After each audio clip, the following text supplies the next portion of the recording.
I am so excited for you to meet all of the characters. Like, I feel like I've met a lot of the characters. All the characters in your life. I felt like, not all of them, but I think I felt like I've met a lot of the characters in your life, different ways. Like, you know, I've met your mom and your dad and your cousin and some of your friends and some of your high school friends. And, you know, and so I'm excited for you to, you know, see some of the characters that are part of my life. Yeah. So, for those characters, I want you to know he never talks about you. Throw that out there. Still. I'm excited too. Actually, speaking of characters, well, that was nice because we were able to pick the best sellers and things like that. What you found was, bitch, I can see you falling asleep while I'm telling my story. I'm not falling asleep. Look, just try it.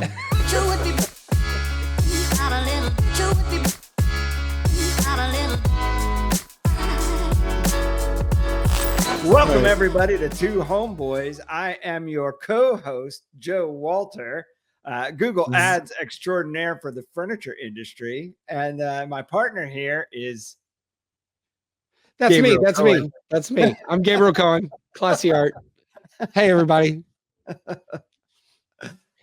So it just never feels smooth. I feel like we should have a practice session. No, I think it's better when it's awkward. Oh, okay. Plus, that is kind of your thing. Yeah, awkward is definitely my thing. Yeah. I own it. Yeah. So it works. All right, good. All right. So we have traditionally hid and joked about hiding the bourbons that we drink. Yeah. Because we have no sponsors. Yeah, we would pour it, yeah. But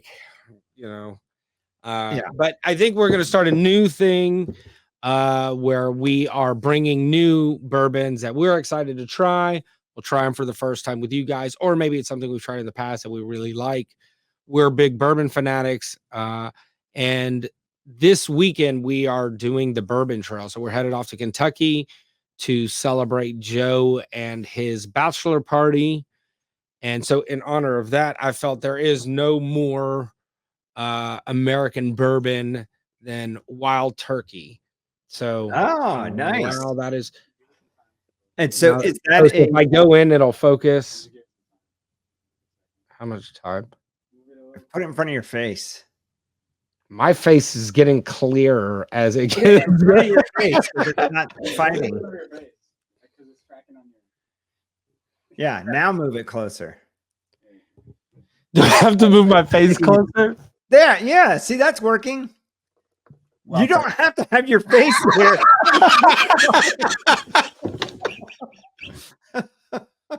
So it is the Wild Turkey Kentucky Spirit single barrel. So we will be giving that a go. And this will be the first time that I'm trying this. But they have been known for amazing bourbon for quite some time. So single barrel, I'm excited. What you got, Jojo? Is Wild Turkey known for amazing bourbon? Are they not? I don't know. I mean, yeah. I mean, that's all. I think that's all they make. I just didn't like my gut reaction. So I'm relatively new to the bourbon world, and my gut instinct about Wild Turkey was that was one of the less expensive ones. I wouldn't have thought that it was one of the fancier. Yeah, because it comes in a plastic bottle. I don't know if it actually does, but you typically see a handle of it. But no, they're they've been around for a long time, and I'll let you know here in a second. All right. But I'm sure they have tiers, right? Good, better, best. All of them do. Yeah. All of them do. So I went, rather than go with something unique and trying something new, I went with my old faithful, my at-home, nice bourbon, or without going over the top expensive. It's a bit of a reasonable price, but I've got just the straight up Basil Hayden, and you can put it on your face and go forward. It works better. See how clear that is? I do like their new bottle. I remember when I first saw the bottle, I was like, that's dope. And it felt like some sort of special edition or something. And it's just their regular new bottle. Yeah. Yeah. And if you guys don't know Basil Hayden, you should, because it is a really, really good quality bourbon. And it is relatively cheap. Yeah. It's my home drinker too, by the way. That's what I drink at home. Yeah. Well, then I have two. I'll save my other home drinker for later. But so I have like, if you're going to mix it with stuff, or if you've already had several Basil Haydens and now you're just keeping the party rolling, I have another one that comes in a plastic bottle that I would classify as my lower tier. I don't drink anything in a plastic bottle at home. I mean, I'm willing to give it a go. You'd be surprised. Good things come in plastic bottles. Yeah. Well, I mean, like Diet Mountain Dew comes in. If you want to become a Ninja Turtle with the secret of the ooze. That's delicious. Why does it glow? So I may have I may have something that's not necessarily unique, but I do have a unique delivery mechanism for this that we're debuting for the first time on the podcast. And so I hope that I don't ruin my whole setup here. Let me just move the mic so you can see. We have to move the mic. Is it a purse?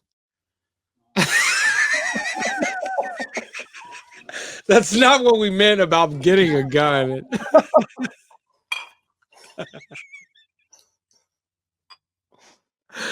Cheers. Cheers. No guns on the podcast. They're gonna censor us. That's pretty cool, though, ain't it? That's pretty cool.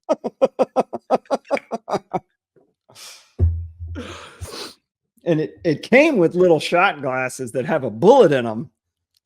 That's cool. I like that. Well, I mean, I like them both, but I like the shot glasses better. Yeah. So for those watching, or those curious about the bourbon, this is pretty delicious. I will definitely buy this again. Very little heat or spice, but big flavor, like smoke, barrel, all this stuff. So you're a fan. This is your first time trying it. Yeah. Mm-hmm. And I just randomly bought it. Like, I just liked the label, liked the brand, or thought I've never been a Wild Turkey drinker. You know who used to drink Wild Turkey all the time was Blake. All the time. Oh. And I've never been a drinker, but I wanted to give it a go. And then I got another one. I was on the way out. I was done. I couldn't carry anything more. I didn't have a cart. And then there were samples. So we have a store called Specs, and they own the Texas market. And they had probably like 10 different samples. And one of them got me, and it was a bourbon. So it's going to be coming on the next one. Oh, all right. And it's interesting, super interesting. Well, you got to save room in your liquor cabinet, because hopefully we, through the exploring this weekend, we uncover some new things that we want to bring home.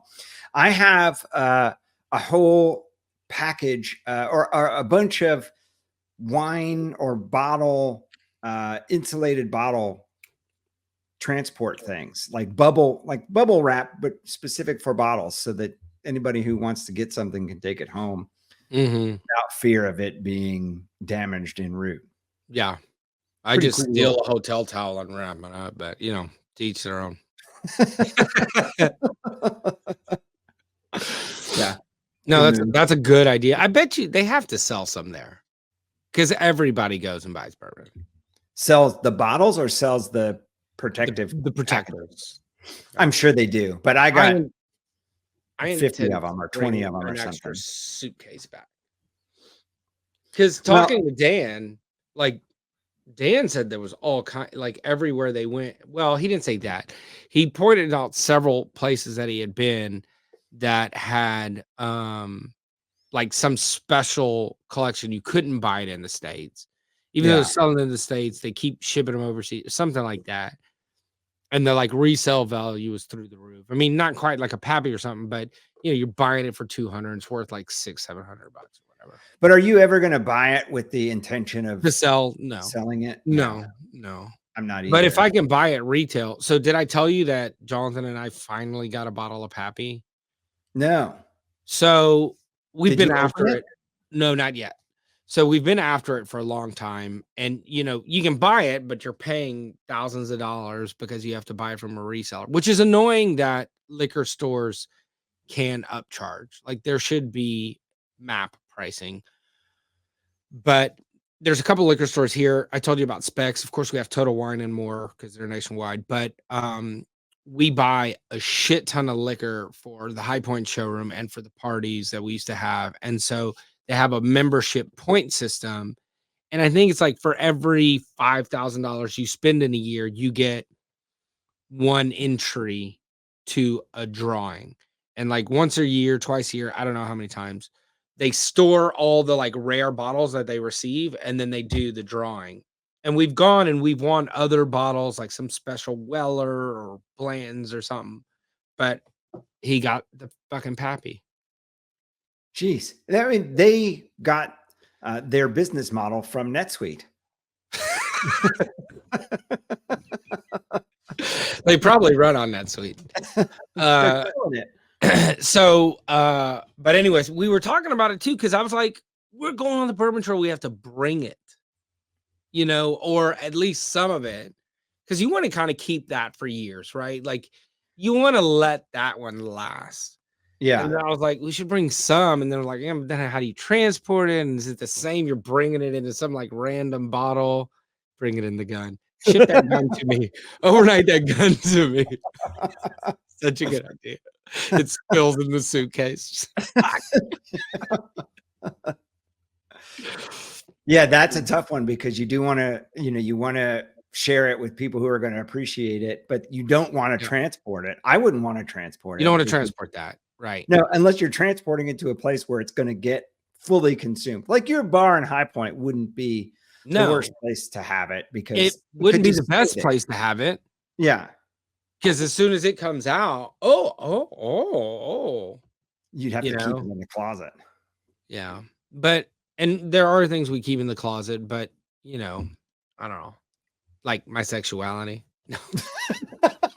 Did you see the interview? I think it was Larry King and Norm Macdonald.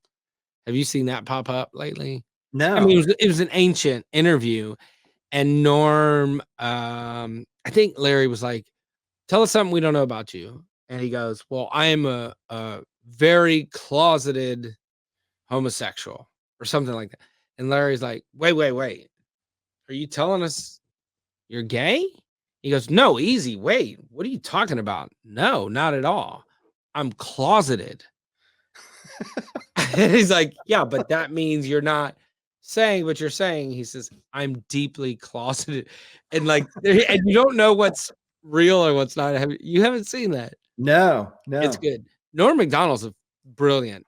If you like that humor, which I think you do, but I love, yeah. He's not dead. for everybody. He's dead. I do know he's dead. Yeah. Yeah. So, but really good, really dry and unique, takes a certain kind, you either like it or you don't, I think. Yeah. Love him or hate him for sure. Gilbert Gottfried was kind of like that too. Some people aren't fans of the screaming. Yeah. I couldn't get behind it. Were you a fan? I was. You were? Oh yeah. Yeah. I thought maybe you were talking to Alex there. Yeah. I was a fan. Yeah. I met him and got a signed copy of his book. Prove it. Santi is friends with his family. That's so random. Yeah. Like the New York people, I think their kids went to the same school or something. And his wife was younger. He had little kids. He's also dead. But his kids are younger than you would expect, given his age. Yeah. But yeah, like on roasts, if you saw him on any of those Comedy Central roasts, he had I've seen a couple. He was good. He was good on those. You know what? I didn't like the movies because of his thing. Yeah. But I did like the stand up and stuff like that. There was also the guy, I don't know his name, the guy from Police Academy. Yeah. Oh, Bobcat Goldthwait. I liked his shit, which is very much Gilbert Gottfried, right? Like it's different, but kind of. Yeah. There's a TikToker that does his voice that is doing some stuff, and it's pretty funny. But speaking of TikTok, Shane Gillis, who's not a TikToker, but another comedian, he does a fantastic Trump. Oh my God, he does the best Trump. Did you see him and the pretend Joe Biden on Kill Tony? Yes. Oh yes. Oh my God, it's magic. He's so good, and he's good at picking out the ridiculous things. So he's not just imitating, but he finds things that are interesting to imitate. Yeah. He says jokes that Trump would say, or that Trump would want to say, right? Yeah. So, all right. Anything going on in the furniture business? I was just gonna say we should probably talk about furniture. So there's one thing that I saw in the news, and it's not necessarily furniture a topic. It's not in the news because of furniture, but it's furniture related. Is October 1st, it appears that the union at the ports of entry in the United States for the container freight will likely be going on strike, and I'm fucking livid about it. Is that all ports or is that certain ports? I think it's several ports. I can't speak to which they are. Yeah, I saw a bit of the news about that. Atlantic and Gulf Coast. Alex has pulled it up. Okay. So yeah, I was thinking East Coast ports. And so where does your stuff come? Your stuff would come in to the Gulf? We go to the Gulf. And it's too late to redirect. But the thing is, okay, if products are just late, like regular reorders, right? It sucks. It's not the end of the world, right? Because, okay, so we have safety stock that we can send customers, and, customers okay with getting things a little bit late, but you got all those cons orders that never shipped. Too soon? Is it too soon? Yeah.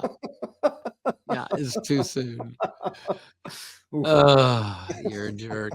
God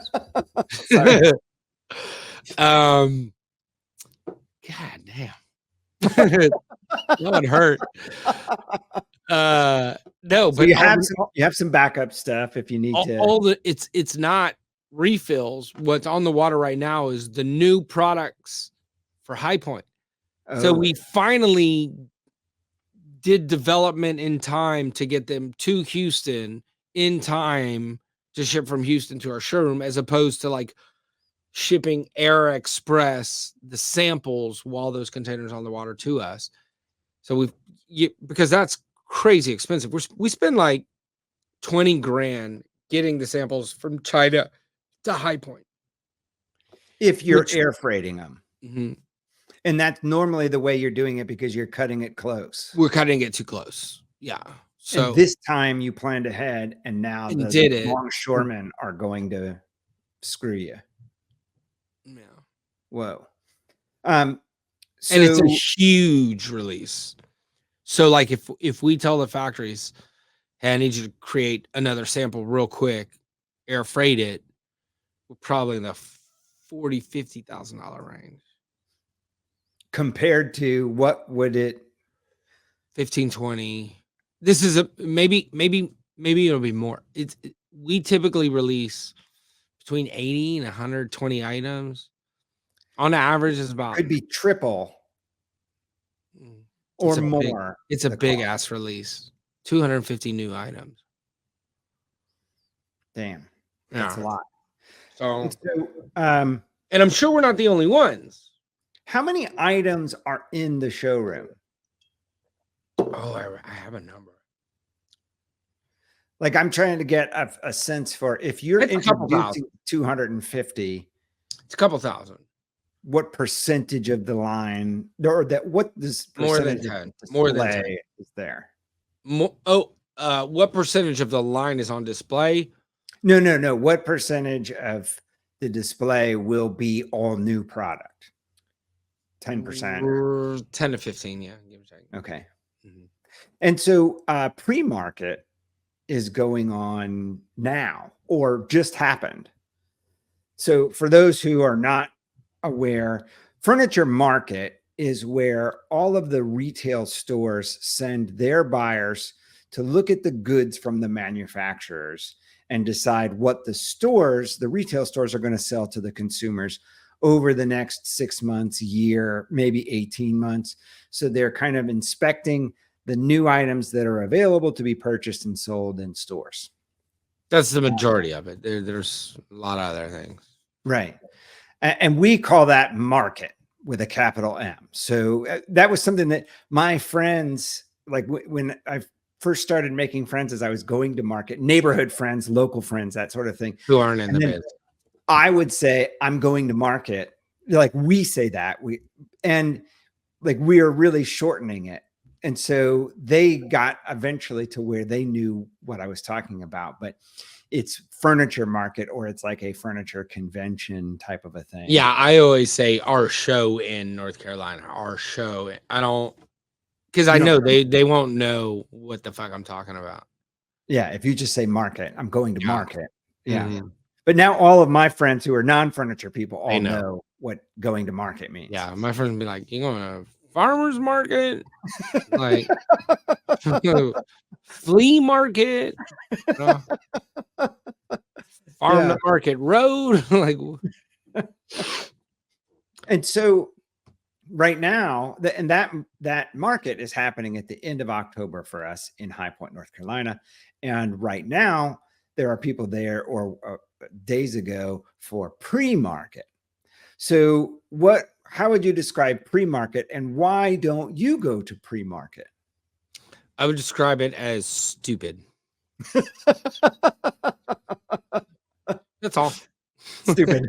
No. Okay, so pre-market is the same thing. I'm gonna have another shot. Yeah. A month in advance. So there's a thing that happens for regular market where it doesn't matter what the official open date is. People are going to show up earlier and earlier and earlier. So like if the official market date is a Wednesday, they're going to come on Tuesday or sometimes Monday. Or if they move the market open date to Monday, they're still going to come Saturday before.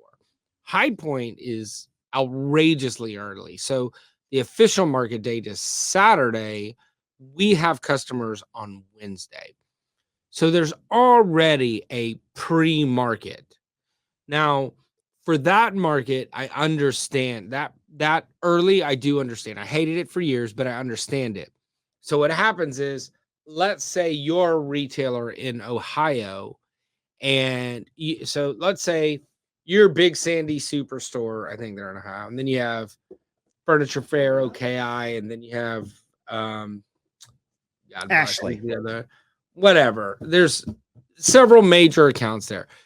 So if you see something you like, you're big enough that you can require an exclusive on that group, on that product in your territory.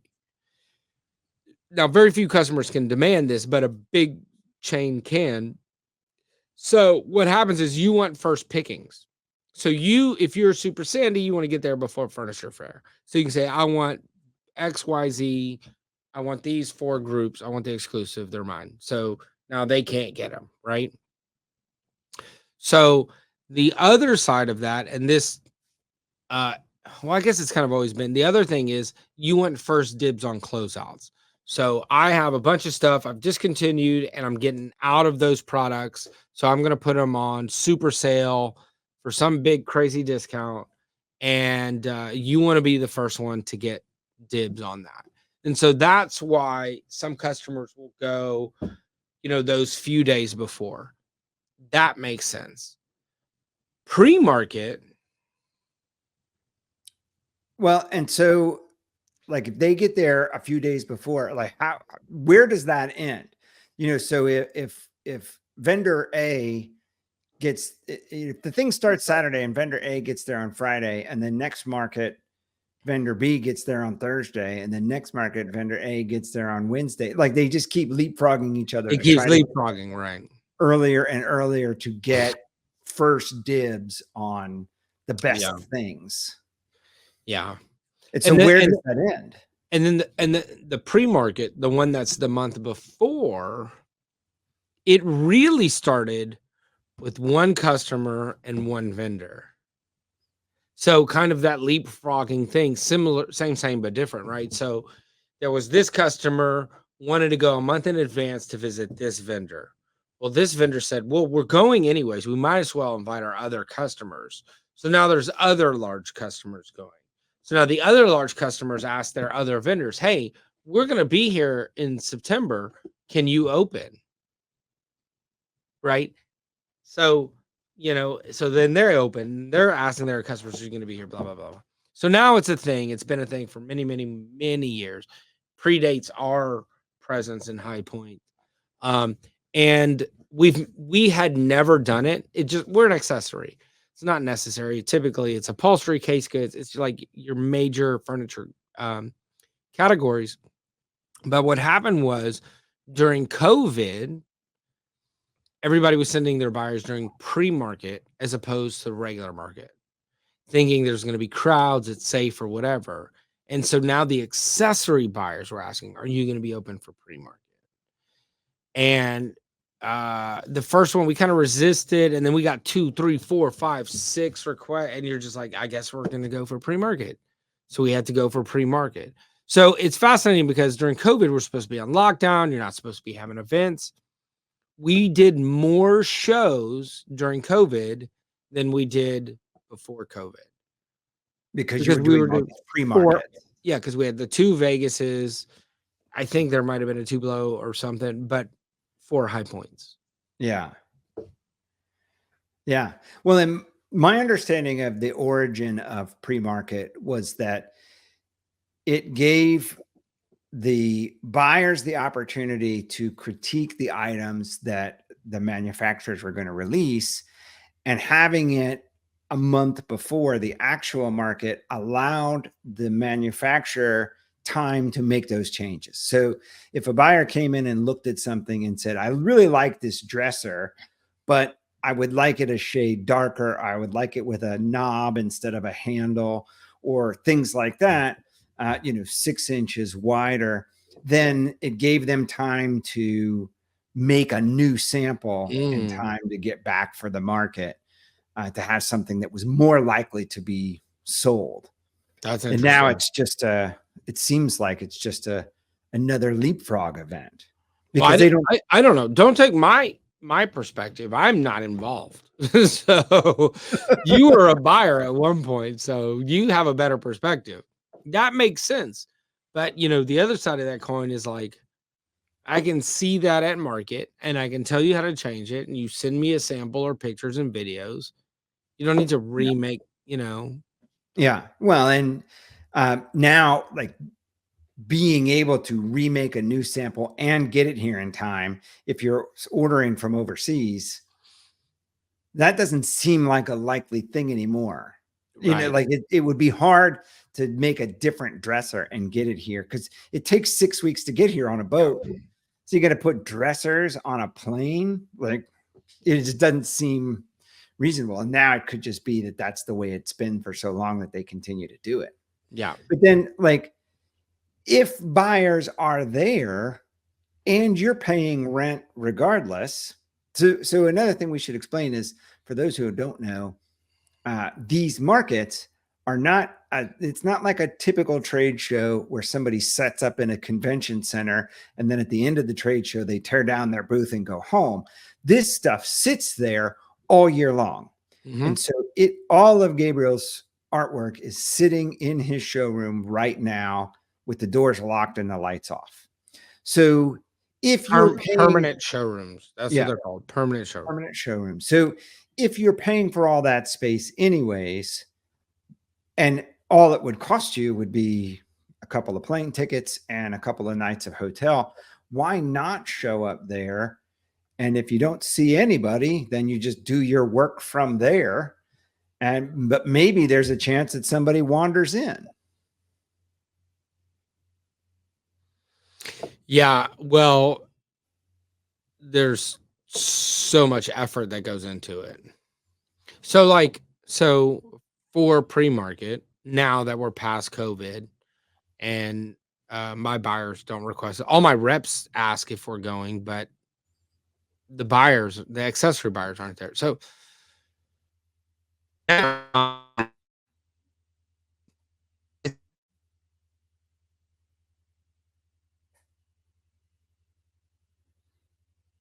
Holy shit. Alex, everything just froze. What's happening? Well, folks, I don't know if we're recording anything or not right now.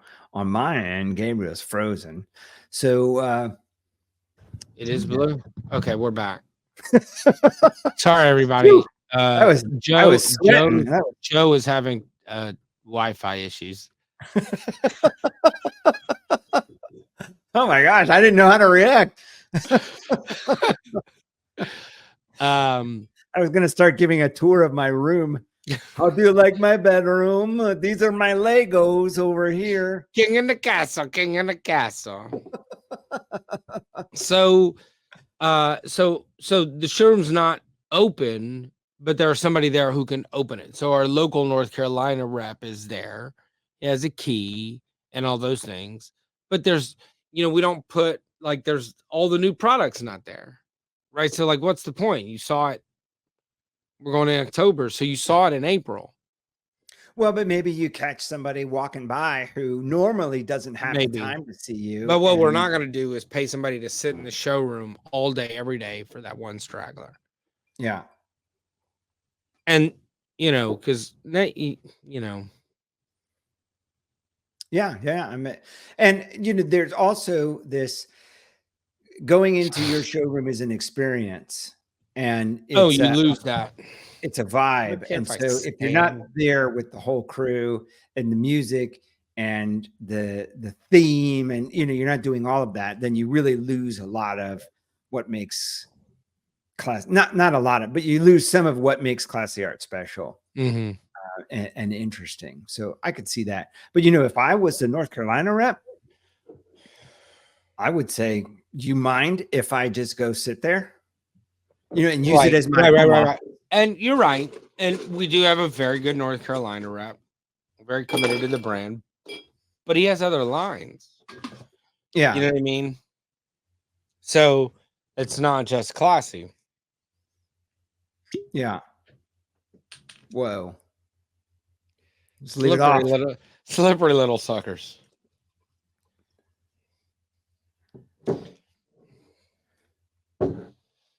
Yeah. Well, what have you heard anything from your dealers about Labor Day? So we're recording this in at the end of September, and it was a month since the last time we got together. So have you heard anything about Labor Day? Can we talk about that? It's been a month. So I gotta say, I was more excited to come shoot this than the first one. I don't know what it was. Alex comes in, there's no high fives. It's all hugs. Man, I miss you. It's just been weird. A month. Yeah. It's crazy. Well, you've been busy with NetSuite. I've been busy with all kinds of things. Uli, for example. That's been taking a lot of time, and it's worth every second. So we keep saying she'll be the last one. Last girl I date. That's good. That's awesome. But no, they don't really. I think it's different with accessories, right? I mean, they're not gonna blow through all their inventory like they would the Louis Philippe bedroom or whatever. Yeah. They're not advertised that they're gonna try to doorbuster that Louis Philippe it's a different thing. Yeah. Yeah. I get it. Makes sense. All right. Those ASMRs are ridiculous.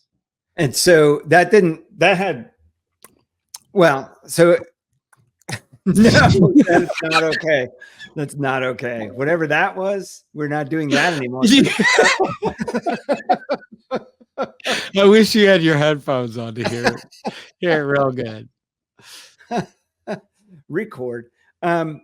So you don't even hear from dealers about, like, even though they're not Labor blowing Day? out art for, you No, don't hear. I just mean, some, but it's not like you would think. It's more like, oh yeah, we had a great Labor Day, or we're expecting a medium Labor Day, or we had, or we're expecting, or the reps are like, oh yeah, they had an awesome Labor Day. They're gonna load up, something like that. Yeah. Yeah. Well, we have heard from clients that Labor Day was pretty good. For most, Labor Day was pretty good. So that is that's a good sign. And then, of course, the Fed just lowered It's a big the rate a 0.5 percentage point. And I'm afraid that we have been looking for that as our salvation. The Fed's going to lower rates. And, it's kind of, despite what I just said about Labor Day being good, most furniture stores have said that 2024 has not been great. Yeah. So we're still kind of, as an industry, still kind of complaining about everybody buying during COVID, and now everybody's spending their money on travel or inflationary things, if like more money on food and that sort of stuff, perhaps. But so we often find ourselves in discussions where people are saying, the rates are going to come down, people are going to start buying houses again, and the buying of the house is what really spurs a lot of activity in furniture. And I'm just not, I don't know that it is such an automatic thing. I don't think that rates get lower and then suddenly everybody goes out. No, there's a trickle. There's a timeline to it. There's a gap between when that happens and when we'll see a bump in the furniture industry. But it does play a factor. And so like I talk about all the time, like as a real estate agent, people are like, well, should I wait till interest rates come down? And I tell people all the time, the time to buy houses right now. I said, actually, the time to buy a house was yesterday or the day before that. And so they're like, well, but interest rates are so high. I'm like, yeah, but the second they come down, prices are going to go through the roof. And you have so many people that are sitting on the sidelines just waiting. Like they want a new house. They've got pre-approved. They just got married. They're excited for their first, whatever the case may be. They're just waiting for interest rates to come down because that's what media tells them. That's what their cousins and tias told them. And so you have, when the rates come down, you'll see this now that they have come down. You're going to see a massive increase in demand, and the supply is going to go down. Right, the time on the market's going to go down. You're going to see multiple offer situations like we did back in the day, and so prices go up. So what's the difference? You're not saving anything. It's just a more competitive market field, and it's a seller's market. And you can refinance. Like if you buy now and the rates go down, buying now, rates go down. Exactly. So, but you will see the bump in the furniture side of things because it's always been that way, and not just on the home sales, but new construction as well, right? And so when interest rates go down, you've got more new home buyers and more loans and things like that. So there's a lot of other things that play that we'll see a bump, but is it going to be our salvation?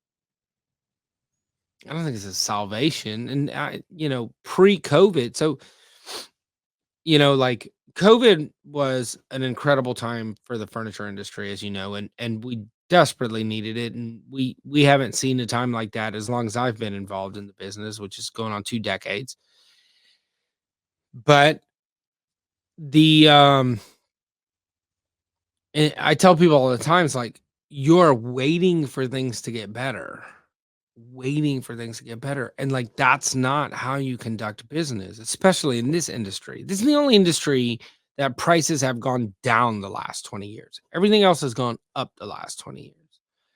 And so the only way to success is to make sure you're profitable in a down market. Because we have our cycle of ups and downs, our bulls, bears is significantly different than every other industry because we haven't had many, which is the up, bull, bear, I don't know. We haven't had Up. many of those. Bull, Bull is right? the up. We Yeah. haven't had many bull markets in furniture. We had Right. COVID, and I hate to say this, but Katrina. Like that was it. Yeah. And And then of so course Katrina's regional. Like in Katrina's regional. Wisconsin, you're not doing any more business because of Katrina. Right, but from the vendor side of things, it Yeah. was a big influx, at least in that region. Yeah, it was super regional, but so yeah, we don't have a lot of things that implement a bull market, right? The best we're gonna have is a drop in interest rates, and we'll see what that looks like. But it's not gonna be your saving grace. Like if you're losing money, you better fucking figure it out right now and how to be profitable in this market with those amount of sales, right? Yeah. Don't look for like a big change in sales. Yeah, that's Like, not going to happen. yeah, it's funny because in the advertising world, we see people that will say, case studies. This client got 10x something. It's like no fucking body got 10x anything. It's not happening. If somebody's telling you that they can 10x your business with advertising, they are straight lying to you. Like if they could do it, then they would be on Bezos' yacht because everybody wants that. Everybody's willing to pay whatever it takes to get to 10x of their business. So, yeah. I think there's something coming, and I don't hear a whole lot of talk about it. Halloween.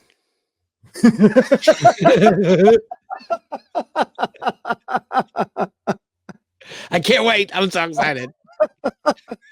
Well, that's interesting. No matter what is going, so Spirit Halloween, you got me off track here, but Spirit Halloween, the store, right? No matter what is going on in the economy, people still want to dress up for Halloween. Oh yeah. So that seems like a recession-proof, inflation-proof business because if you can make enough money during that season, people always want to dress up. Mm-hmm. So, it's like alcohol and cigarettes and costumes, things that people will never stop doing. But the thing that I feel like is coming is there all of these baby boomers that live in big houses that will pass away in the next 15 years. I think that's going to fundamentally change things in a way that we've not experienced before. Well, and it's bigger than that. Right, because it's the boomers were good wealth builders and not big spenders. Right. And so they talk about the biggest generational transfer of wealth as well. And it's skipping Gen Xers. It's going straight to millennials. And there's a lot of talks in the crypto world about that and how Bitcoin relates to that. Well, and I'm thinking about from the real estate standpoint is you're going to have these vacant, so to use a past term, McMansions that are being vacated, and that you could have a flood of supply in dated houses. Let me ask you this. 25-year-old houses. And Well, then you know that today's people like can't really afford. So perhaps, and if they get an inheritance of some sort, then they could afford that $900,000 house that is now 40 years old or 30 years old. And like they're interesting. But what's fascinating is how interested they are in new homes, right? I feel like the generations below us are like like they feel like it's a car, like it's worth more if it's new, and that's not how real estate works, right? But let me ask you this: have your parents downsized? Because mine have. No, mine have not. Oh, okay. So I have. It took a Hurricane Harvey to do it. Yeah, I've got. My parents are divorced. And so my mom is in the same house that they built almost 30 years ago, 25 years ago. So they've not changed anything. And my dad literally just moved in the last month. So at 75 years old, they moved from one house to another. The new house is bigger than the old house. Oh, shit. And it's just them two. It's less expensive than the old house, but it's bigger square footage than the old house. And it's just them two, and they have friends, and they have me, and they have my stepbrothers and grandkids that come and visit. So they wanted to have room for visitors. But that's a boomer thing too. Yeah. A little bit of the Gen X too, because we get it from our parents, right? Like I always want one extra bedroom in my house. Yeah. Yeah. That'll never get used. It'll get used once a year. But the below generations, like they're comfortable in condos, apartments, efficiencies, like they're cool with that. But like and our generation and above wanted, this is how we show we made it, and we want rooms for all the kids for the one time a year they come, and I don't think that's a thing for those guys down there. Right. Well, and so there could be two reasons. It could be that it's just not a thing because it's not their lifestyle, or it could be that they can't afford to have a place that has an extra bedroom because because they're big spenders. Well, they are big spenders. Not all of them. I mean, some of them are strapped with. No, I mean, look, we're talking in generalities, right? We're being incredibly stereotypical, but stereotypes exist for a reason. So we're talking in averages, and yes, they're big spenders, and on experiences, travel, food, right. Yeah. Like they're not spending money on furniture; they're buying disposable furniture, heirloom furniture. What the fuck is that? It's heavy, it's gross, it's dated. Like, give me something that I can swap out next time I move, right? Yeah. So,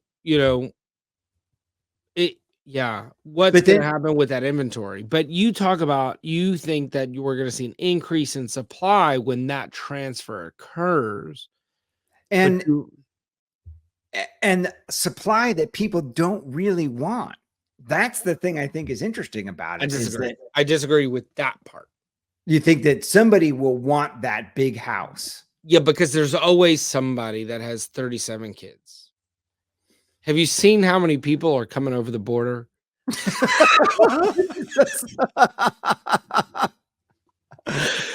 Sorry, I'm Mexican. I get to say that. I'm just here legally, allegedly.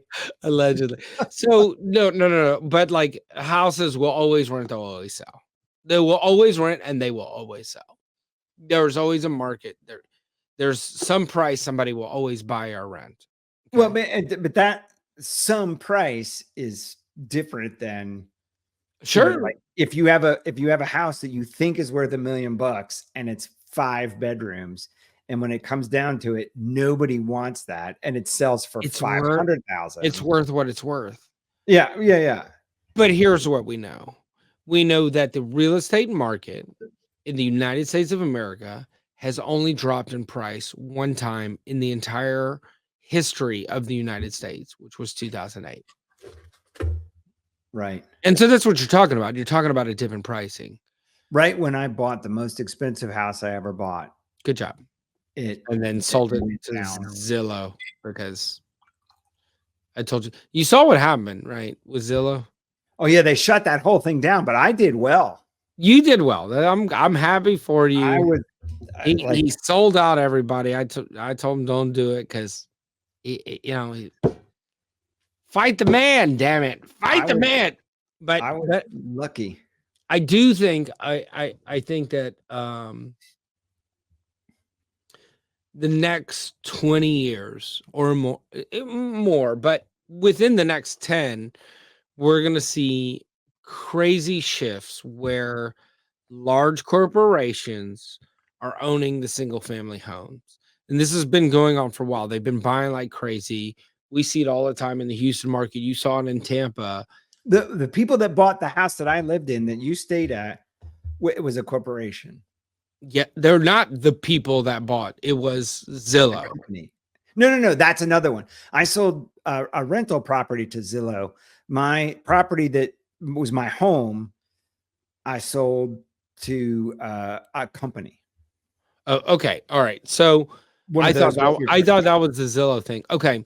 But BlackRock is and the Vanguards and all those guys are buying insane amounts of real estate all the time, and they are valuating properties as one would valuate it in a multifamily, not a single family. So let me break that down. So in a single family home, the value of that property is based on what your neighbors have sold for. So for example, let's take a 1/4 mile radius and you're a 3-bedroom. We're looking at 3 bedrooms with this particular square footage.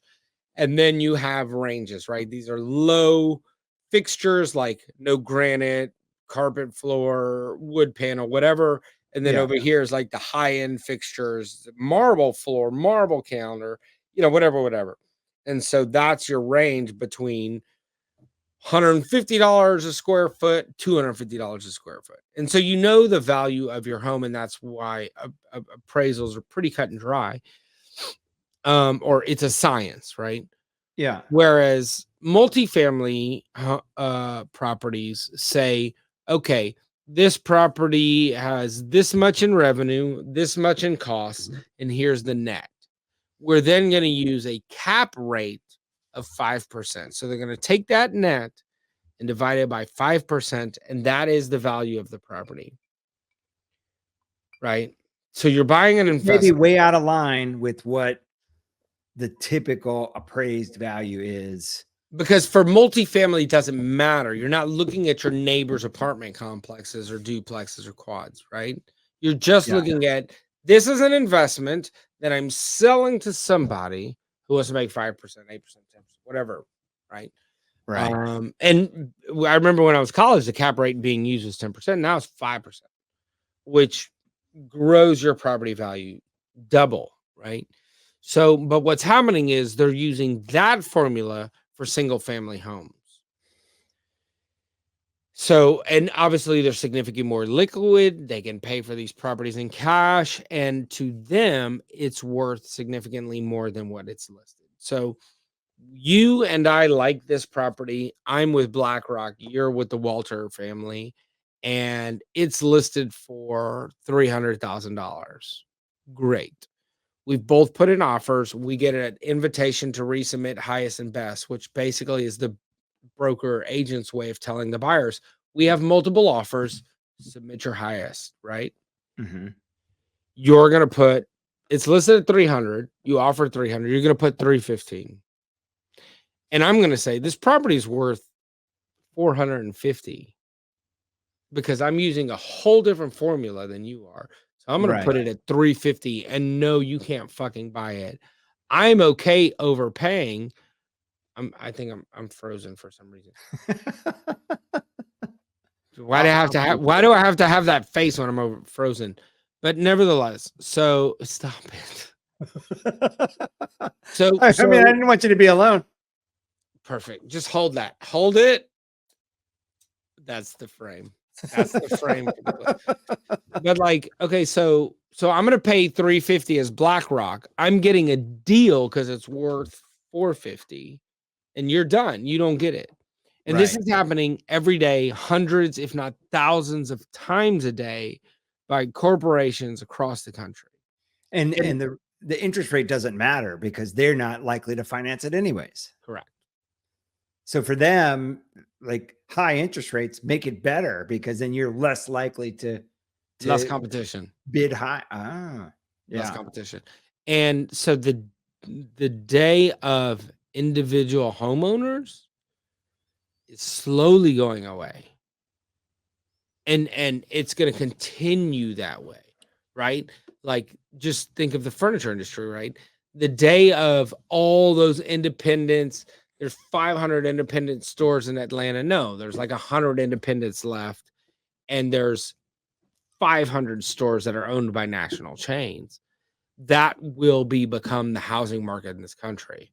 We've already seen it happening over the last 5-10 years. So Do you think that changes things. the independent furniture store eventually goes the way of Radio Shack and the independent other stores? Like it is eventually, are we just going to have Home Depot, Lowe's, Best Buy, and just, like massive stores that people go to buy furniture and that's it? I don't want to answer that question. Well, Have you seen Demolition Man?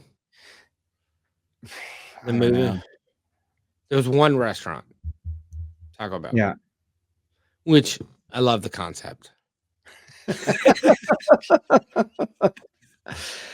Well, But yeah, I mean, market consolidation, we've been talking about for 20 years. and maybe it doesn't happen. Maybe in some way we're immune to it. Like we have the ability to go into home goods or world market or at home and buy candles and Halloween decor inexpensively.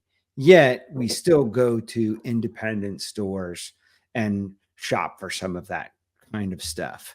And some of those independents. So maybe furniture ends up being a little bit different and people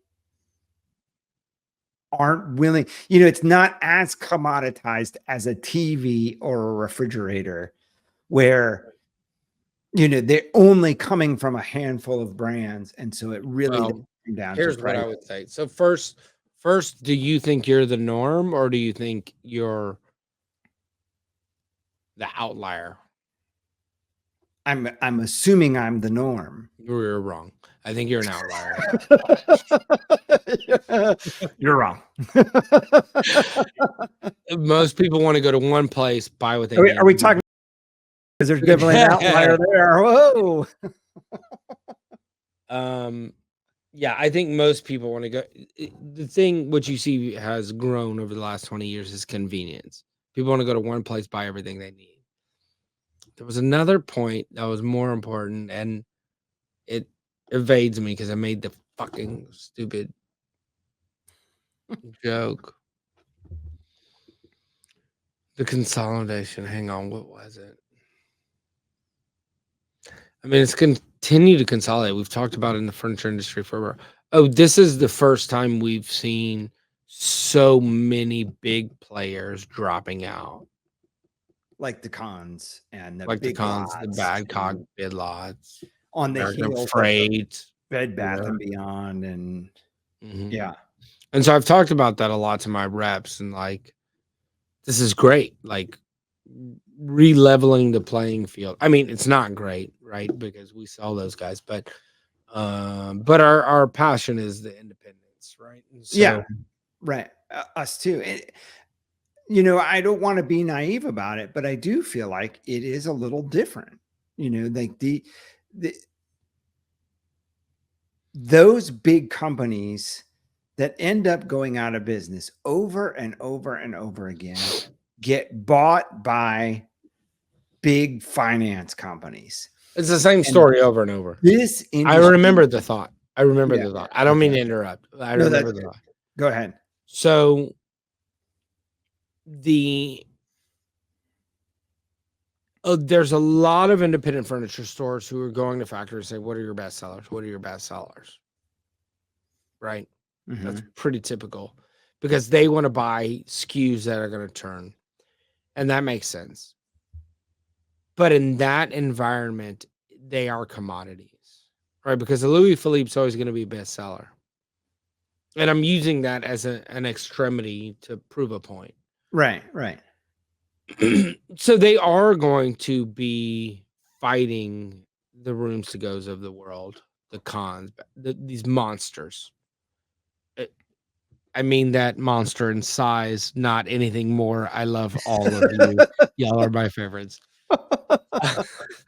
But where a independent can really stand out and excel, you've seen this more and more with Instagram, Pinterest, whatever, is a style, right? So your store has a style.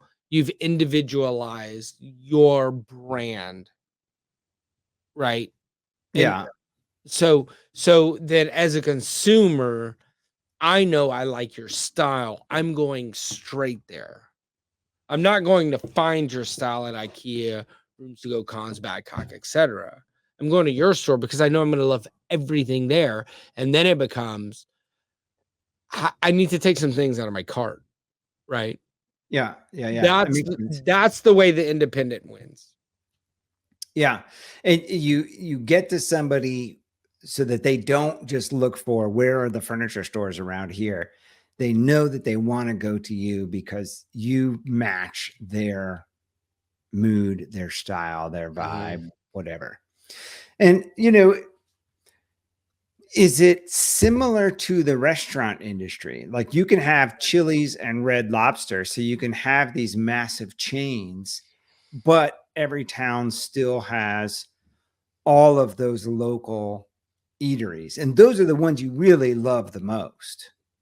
And so is the furniture industry similar to the restaurant industry in that way? Like so you're immune. The Chili's is not putting look at the furniture industry. Look at the furniture industry. Yeah. So if you go to Columbus, Texas, that nobody's ever heard of, you're not going to find Rooms to Go, Rent-A-Center, Badcock, Buddies. You're not going to find any of the major. You're not going to find Cons.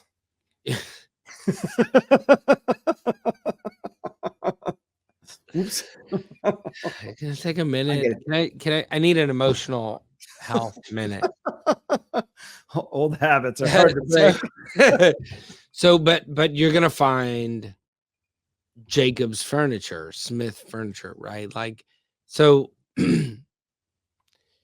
in those towns, there's not enough volume to support the type of investment that those companies are used to making in the build outs and the inventory and things like that. Like, you go to those few light towns, you're not going to find a Red Lobster because it's the same story. It's not worth the investment in those towns, right? Right. But in Houston, there's Red Lobster and there's also Jimmy's Fish Shack, and Jimmy can be wildly successful because he's got a unique experience. And but there's also a significant amount of competition in a market like a Houston, Atlanta, whatever. There's a reason restaurants fail 98% of the time within the first 3 years, right? So restaurants are a terrible comparison because they're the riskiest of all businesses because everybody can cook and things. You should open a restaurant, and it's like an artist who isn't business savvy. Like, you need both. You need to be a chef and savvy in the business, or just be a businessman who knows how to hire a great chef, which is an even better scenario. Well, but when I talk about that, I'm thinking of, this is going to be out of context for everybody else except for the people in Houston, but you took me to a place there that was just a freaking hole in the wall. And we stood in line out the door to get seafood in a styrofoam container, like zero atmosphere.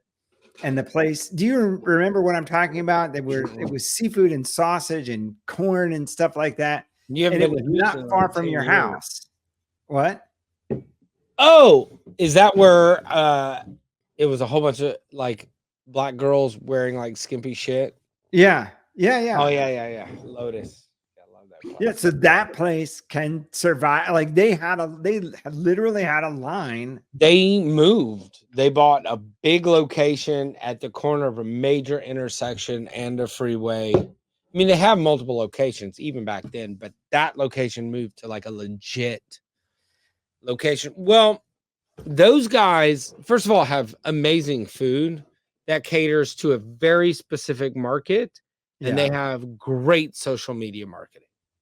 So Well, that's kind of like what you're talking about. Like you find a furniture store that caters to your specific style, and maybe that's the way to make it is. Yeah.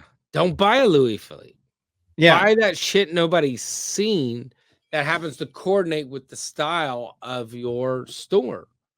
Have a style. And I know that's so fucking like contradictory to what classy art is because we have all the styles. And I know that's contradictory, but we're not retail, right? So it's a little different. But yeah, have a style. Yeah, and you compete with people that are like that, though. So, like you have a selection that's going to appeal to a broad audience. But somebody in the wall decor industry only has camouflage, or whatever the thing is. Yeah. And Outdoor. that's the way they can compete with you or not compete with you, but that's the way they can survive is because they have something that like you're not. They're gonna compete in this region for customers that are rural America that has X volume or less, right? But that's their niche, and so they know what they're really successful with it. And they're going to have more camouflage than anybody's ever seen. And they're not going to waste their time advertising to retailers in LA. Right. Or their money, right? They're assuming they know what they're doing, right? But, find your niche. If you're a small independent, because I mean, this for the last 19 years, like it's never stopped. Nonstop stories like show me what Hobby Lobby's not going to have. Show me what Home Goods isn't going to have. Well, like, okay, maybe like just go big. I don't know what they're not going to have and what they're going to have. I don't know all the people they buy from. I know what they buy from us, but I don't know everything they buy. But if you develop a style and you market and advertise that style, that is your brand. You don't have to worry about them going to Hobby Lobby or Home Goods, right? Right. Yeah. I mean, and you don't have to compete on price at that point. Yeah. I think there's a lot less competitive shopping going on than people think there are. Oh, I know. Yeah, for sure. And like the only competitive price shop, it's only online. Yeah, and we work with a lot of independents, and I think that they underestimate how much people are looking for the thing that they want rather than looking for the cheapest price on a specific thing. People are looking for convenience more than price. Well, and what they want, but that is convenience. I want to go to the store and find something I like. Yeah.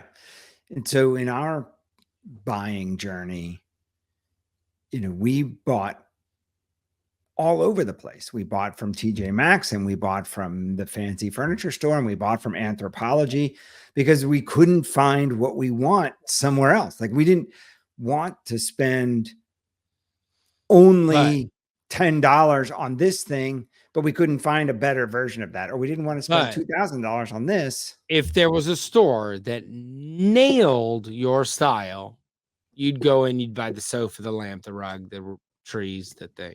Yeah. And we did do that. We bought, on the house full of furniture side, we bought more pieces from one store than any other store. They still didn't have everything we wanted. Yeah. Well, never going to happen. But that proves the point, right? It's like, find your niche, find fans, right? Not customers, find fans, people that share your vision, people that share your style, your image. Yeah. Now we're just sitting here, just a couple dudes staring at each other.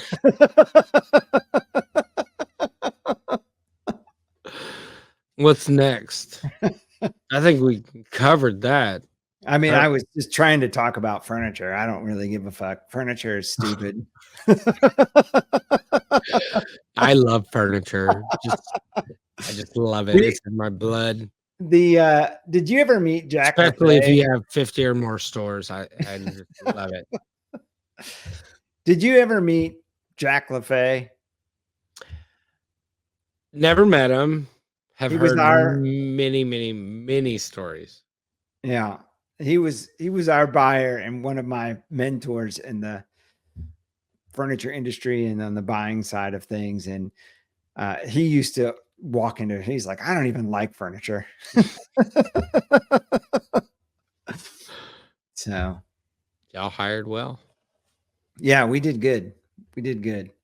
And you know, when we get the dads, when we have the dads episode, let's do that next. And maybe we have 2 dads episodes. Maybe we do them separate as opposed to together, because I think each dad will have an hour and a half, 2 hours. All right. Well, let's ask the audience. Should we have both of our fathers who grew up in this industry on at the same time, or should we do them independently of each other so that we can focus in on their stories? Let us know in the comments. Let us know in the comment. Uli, Bree. So it's certainly not Terry. Yeah, no, he'll never see this. And so what we could do is individual, and then together, perhaps. But in any event, that's long. I'll be drunk. No, 3 separate episodes. Okay. So, but I think one of the interesting things about this, like the guys that mentored me were just 6 years ago, 7 years ago, 8 years ago. The guys that were mentoring me were guys that my dad worked with when he was in his 20s and, you know, just starting out in the furniture industry. So like they had this sort of, when he first started in Florida, the guy that he worked for assembled this team that was like a dream team that, you know, really did well throughout and had storied careers in the furniture industry. And, you know, even up till their retirement. But in the 70s, like they were just kind of a ragtag bunch of furniture dudes, you know, just sort of figuring it out as they go.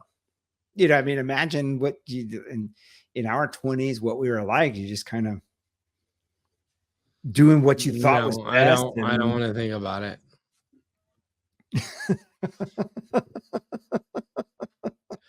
It's certainly not kosher for on-air discussions.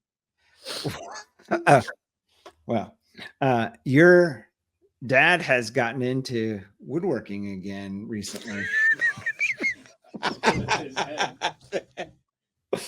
Is that awkward? You're promoting violence, Joe. And there was a shooting last week, and holy shit, we're gonna have to take this down. Oh, zingers. So has your dad started moving back towards wood from paint?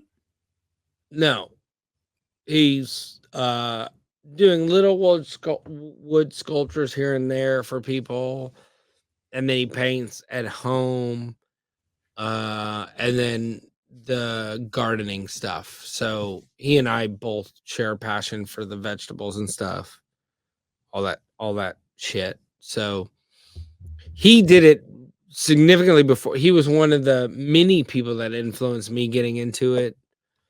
The gardening. Yeah. And Well, and so that's another thing that's a little bit unfair when you say that your parents downsized. They downsized into a condo, but your dad still has access to this enormous campus that he can do all kinds of things. So yeah. while like they may have downsized the kitchen and the bedrooms, like he didn't abandon a yard and garages and Well, he did workshops. abandon a yard. He I didn't mean, abandon workshop. but He you had have a all of place in the that. factory. We kicked him out. We built another little warehouse. So we've made it work. But yeah, I know what you mean. Yeah, that's fair. Yeah. So he didn't have to give up a bunch of that stuff. Mhm. You know, Yeah, like your but dad he, is not a condo guy. but he's gardening in the industrial district of Houston, and there's no grass. Yeah. So it's all he's in the parking lot with the warehouse, and it's all concrete, and we have hens and raised beds, and so he's making it like he'll bust up some concrete to get to the dirt underneath, and that's where the fig tree is going. You've got it's a disservice to not have all of that stuff on video. Like Alex should go there and do a tour as if he was doing a real estate tour of the factory and your dad's playground out in the back, because it's really super interesting. And that should be on your website. Like it's Why though? because You, it's you're interesting. gonna buy from us because we got fucking eggs coming every Maybe. day? I mean, it's just interesting. It's interesting to Okay. know All right. all of that Alex, stuff. put it on the thing. Joe's paying for it. So, Yeah. Okay. So yeah, he's not transitioned in any way. He's into the gardening stuff. He's still painting. That's at home. And what's interesting is that he is one of the factors that got me into gardening, and now I'm like stupid, right, with all of it, and I'm like, hey, plant these and do this and so I'm helping him do his things, but he loves that I'm into it. yeah. And so yesterday I sent him pictures. I harvested these like 3-foot long green beans, like 6 or 7 of them, and some tomatoes and some peppers, bell peppers, sweet peppers, and my daughter Charlize wanted to. She was hungry. I was like, "Don't." She's always asking for junk food snacks. I'm like, "No, no, don't eat that. We have this," and so she was excited to eat the vegetables from the garden. And she kept bugging me, cut them up, and I was like tired, and so I finally got them cut up, and she just tore into it, just took the whole bowl, and so I'm sending pictures to my dad, and it just he loves it, warms his heart, right? Like his son grew vegetables that his granddaughter's eating and loves, and I don't know how to Yeah. explain like the fulfillment that you get from providing the food for your children, right? And Yeah. we've talked about this before in my hunting era, and it still exists today in the gardening era. Same thing, just less violent. You shoot the green beans out of the trees. And so has your gardening suffered because of your travels recently? No, no. I mean, it's always ups and downs. There's successes and failures. It never ends. There's victories and battles. So no, it's good. I mean, there's a couple of things that have struggled with some severe aphid infestations, which I know most of our viewers don't know what those are. They're tiny little yellow things you can't even see, but So I've lost a few yard-long cucumbers. Lost some melons and whatever, but everything else is great. Yeah. Why are you having 3-foot green beans and 3-foot cucumbers? Are you Because fucking jacking the beanstalk? What's going on here? yeah, I'm just compensating. Compensating, yeah. The No, TRT because is it? like it's easy to grow the stuff that's like native local, but like there's a company out there called rareseeds.com that like I'm always interested in like something different and exotic and things like that. And also, how many 3-foot cucumber? If you grow one, you're good for the season, right? How Like, much cucumber do you want to eat? right? Can you go croutons to You go know with how that? many of these fuckers I grew, and it still was never enough. So, ladies, I get it.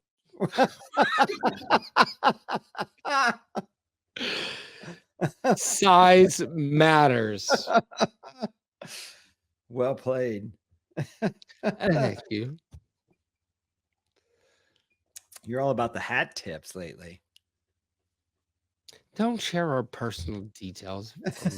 Well, you just did it. You just did it on live TV. Live TV. No editing. Mm, Well, that's good. well, So I think I'm what drunk. now? That's the point. Oh, it is? Yeah. It gets more interesting for us as we go and less interesting for the viewers. Sorry, viewers. Good thing we do this for us. we don't have to kowtow to any sponsors. Yet. Not that we don't want to. Yeah, we are considering bringing on sponsors or a sponsor just to cover the cost of the production, stuff like that. Because it is costly, and we're doing this as a hobby, and people have told us that they want to hear these conversations. So here we are, and we're paying so you can hear them. Yeah. So And tens of people are listening to these conversations. So thank you to all 10 of you. Yeah. I think we it's 11. appreciate you. It's 11 now.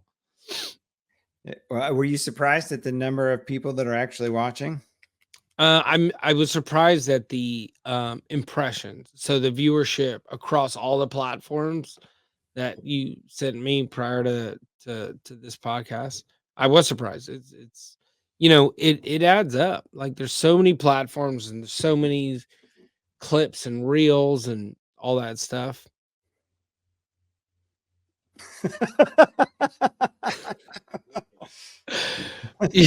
I love how he does it on camera. We can't afford hair and makeup.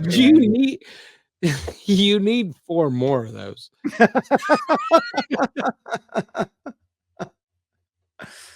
I got the spray tan yesterday for $5. It looks good. You're glowing. $5. Yeah. What kind of spray tan is $5? This kind. I want that kind. Well, you can only get it in special offers and shit like that. You living social to spray tan? Groupon. Yeah.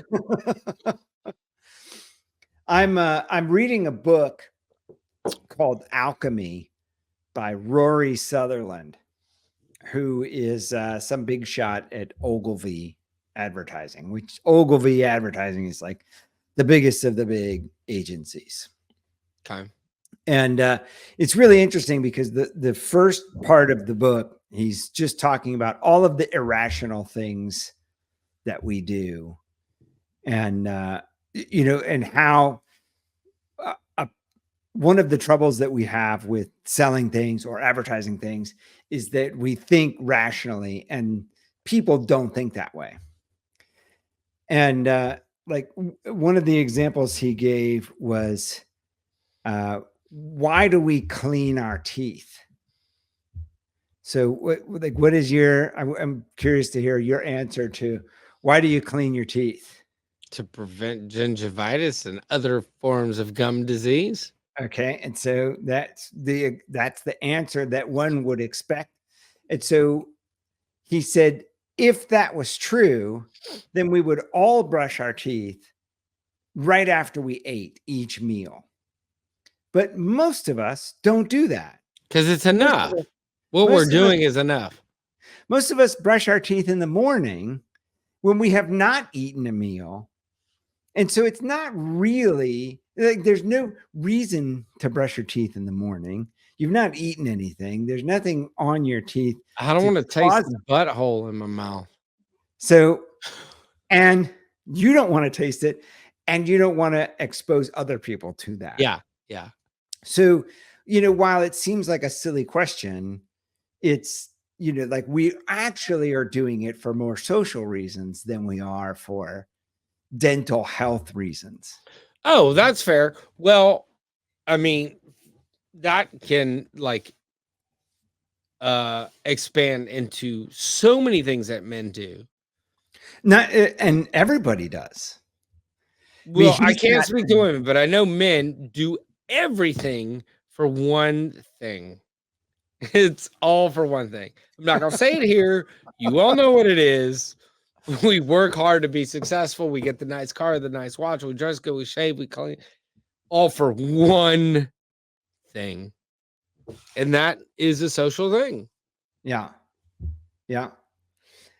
And there's so many of those things. So I'm trying to think about that a lot now with the way we're talking about advertising to people. It's not the logic that wins. And so it kind of ties into what we were talking about earlier with the, how does the small furniture store survive? And it's not the logical thing. It's not having the low price or the best service. Like everybody fucking has the lowest price and the best service and all that stuff.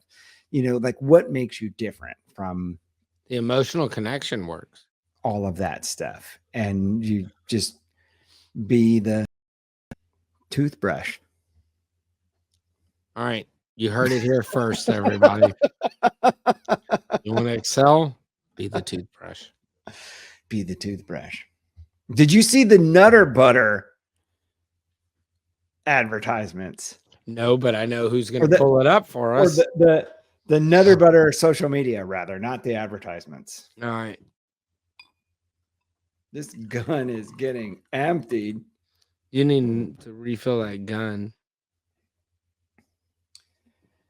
The gun is a novelty that won't get used probably ever again. See what we're working with. Pull up one of their social media is unhinged.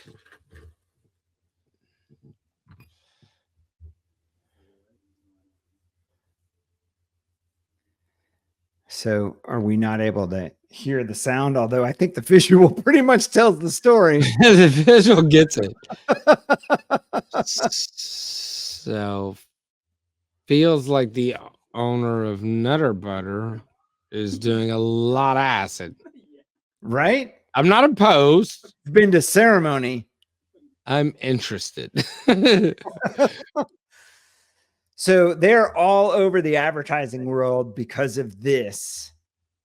And everybody is oh my God.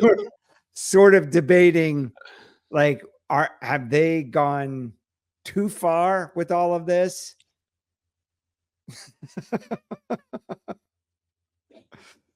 And the sound that goes with it is equally disturbing.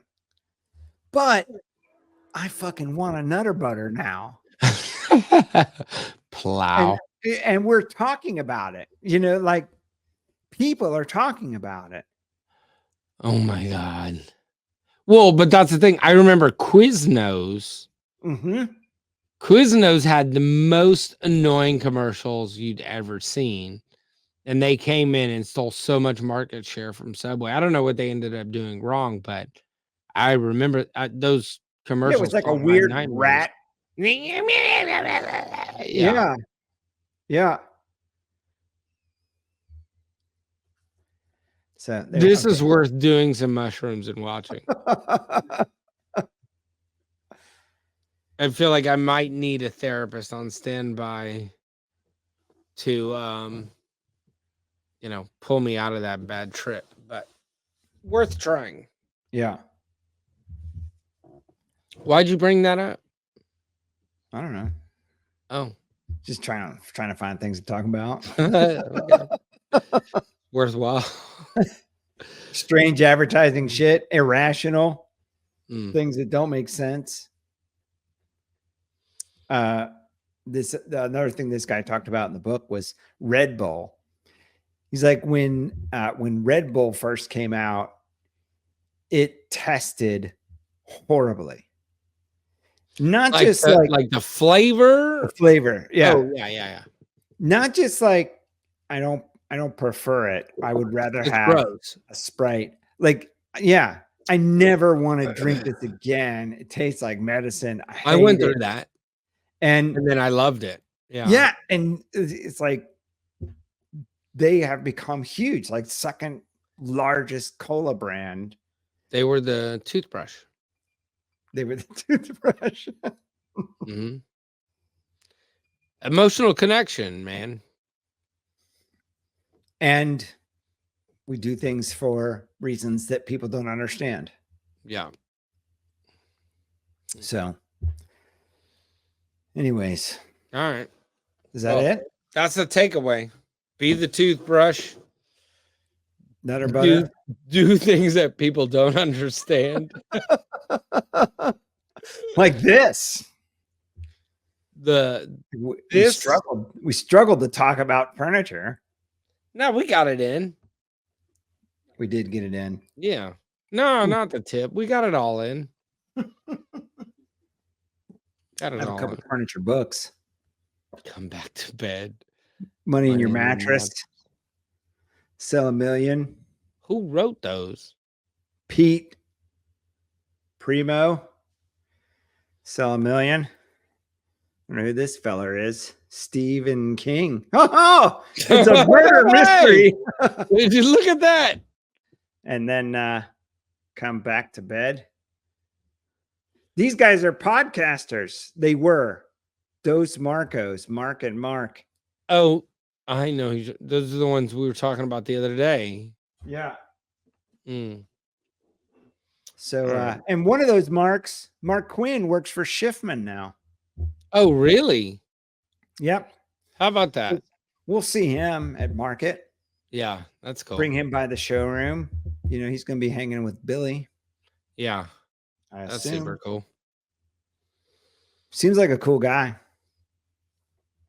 I don't know. Based on the book or based on you've met him before? We met him, met him online. Oh, okay. And I've watched a couple of they had like 500 episodes. Damn. I watched one, but it was good. I mean, they were entertaining. Did they have more than 12 followers?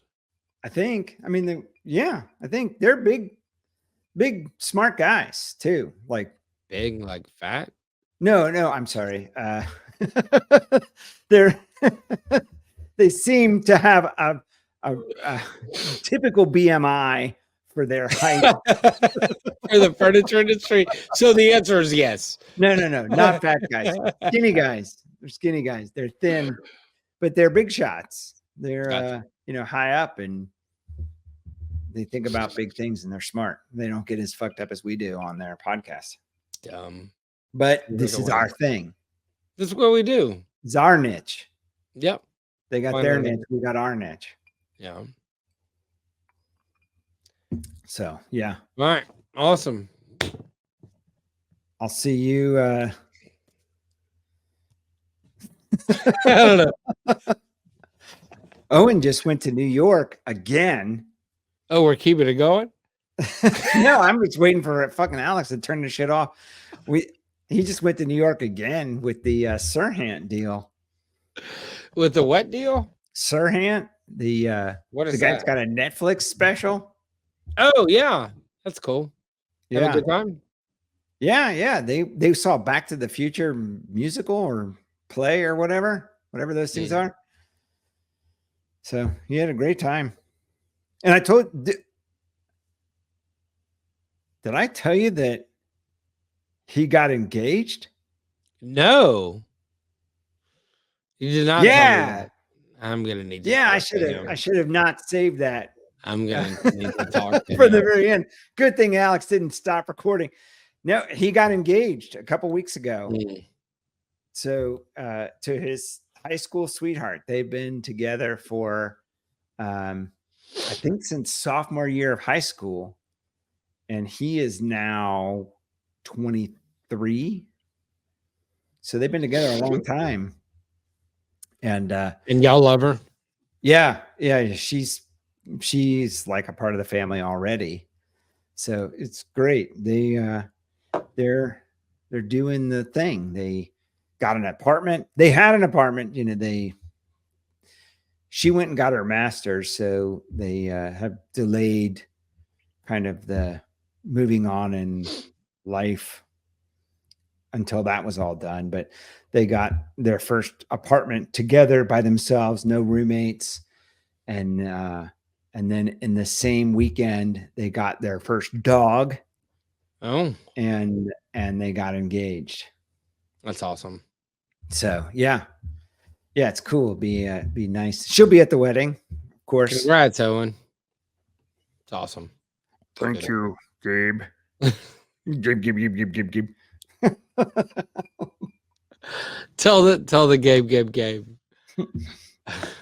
So when I had my kids were little, Gabe would call and the kids would say, "Is that Gabe?" And then they would say, Gabe, because Gabe was calling all the time. And that was all that I would talk about was Gabe said this and Gabe said that. And they're like, "Is that Gabe? Gabe."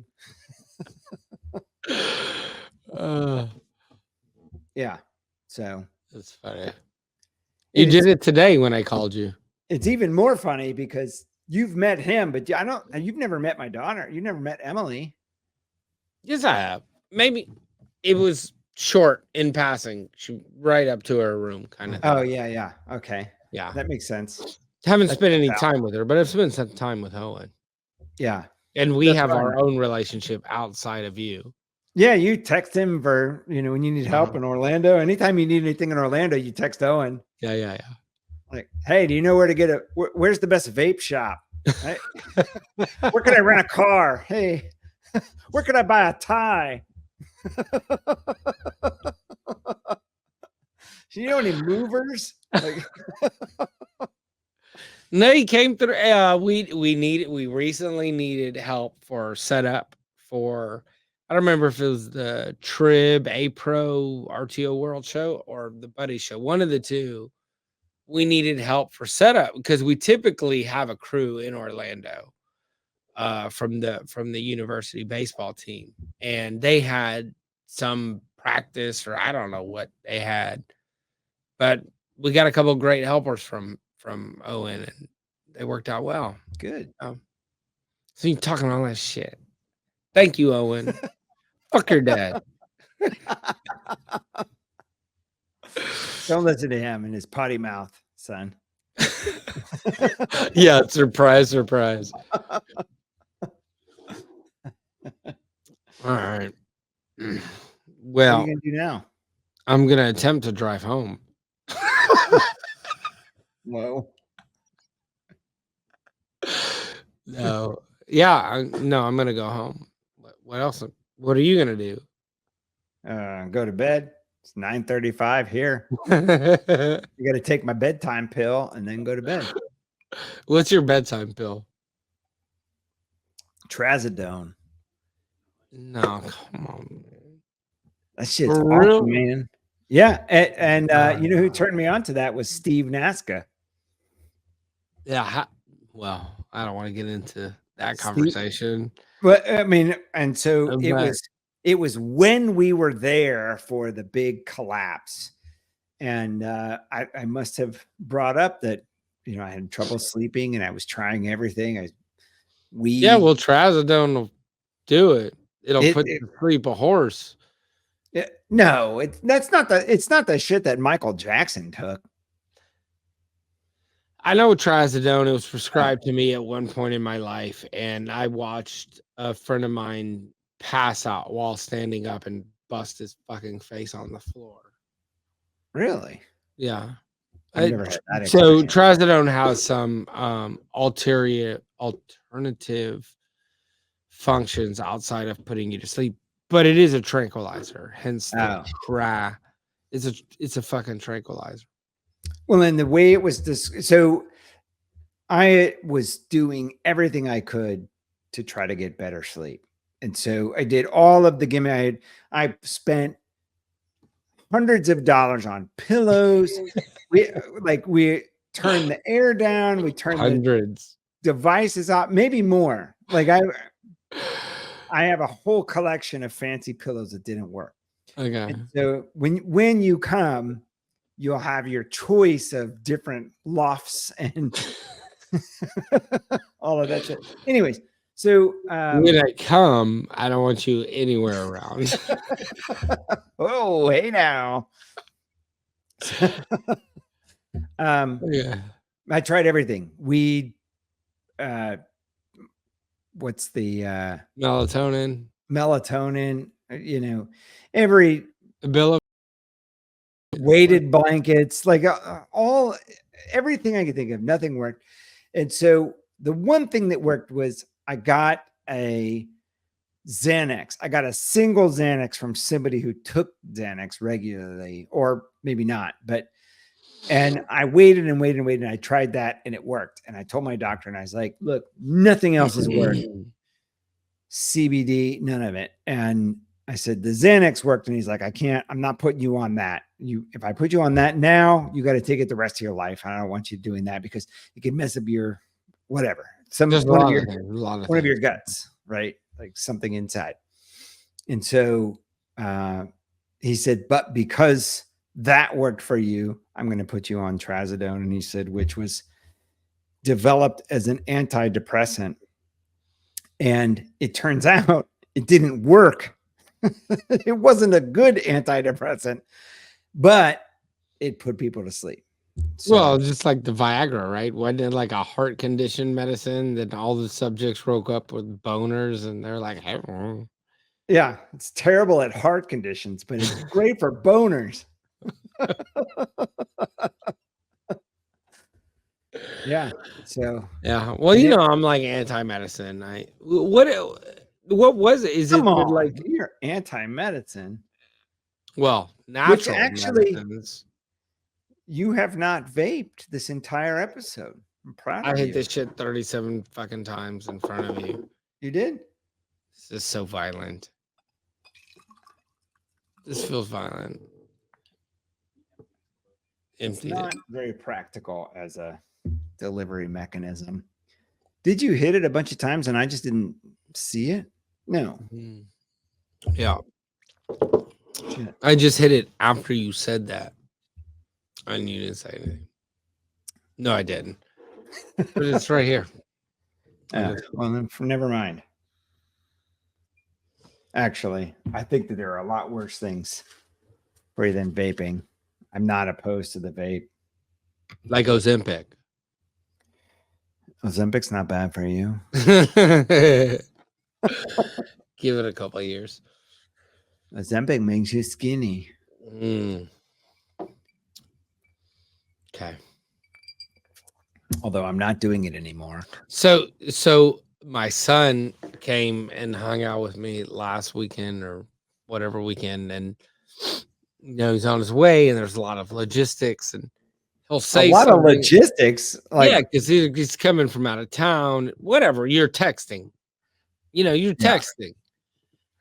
Yeah, I know what the texting is. Yeah. But I found out later from his girlfriend, gangster in New York. Yeah, I'm doing the texting. All the things, yeah.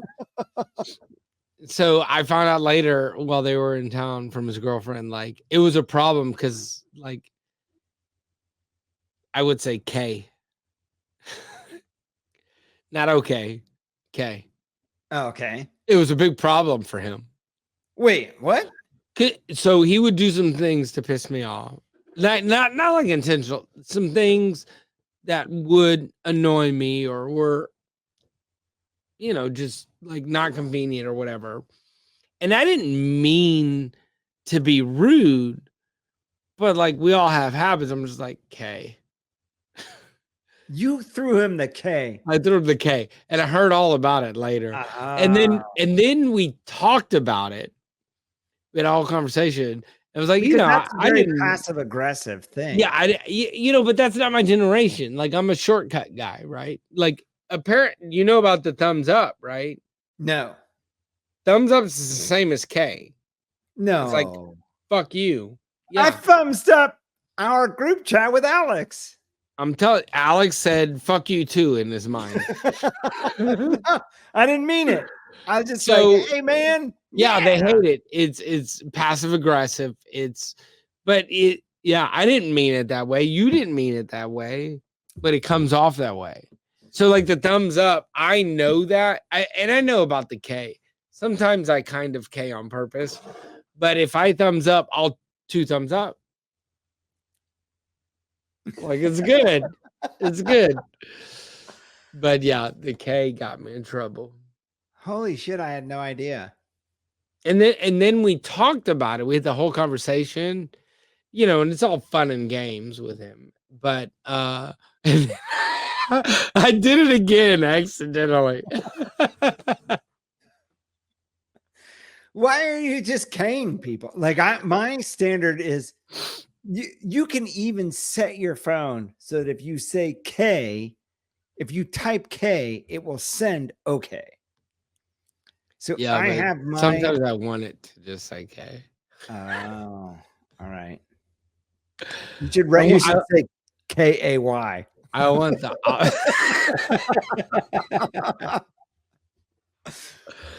I want the option. Yeah. All right.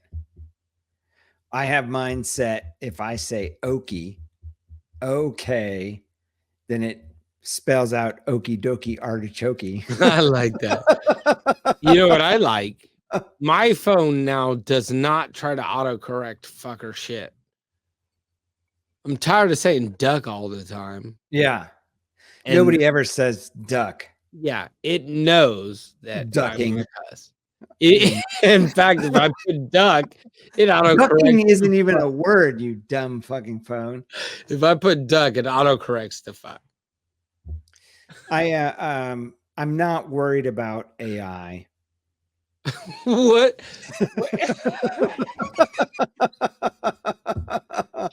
Look, we're trying to wrap this up. You're gonna drop a bomb next episode.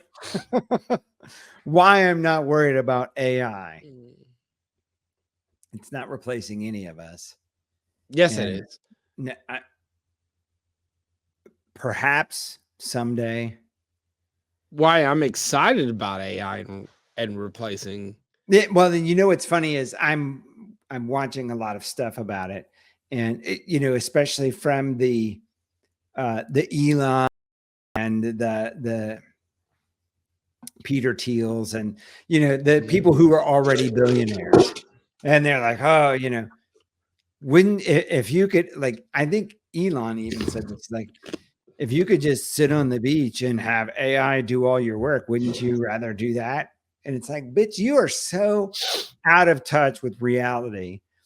Like, if AI can do the things that people can do, we're not all going to just be independently wealthy, sitting on the beach, letting AI do the work. Yeah, the corporations are going to buy them, put you out of business.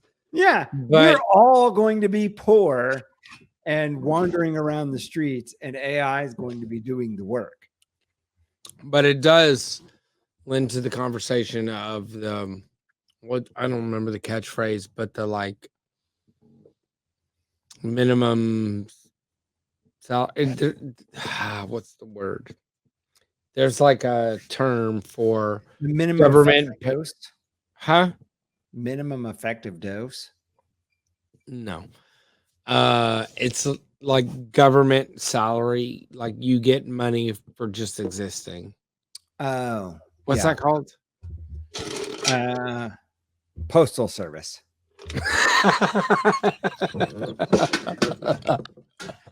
Which I can say because my brother now works for the Postal Service.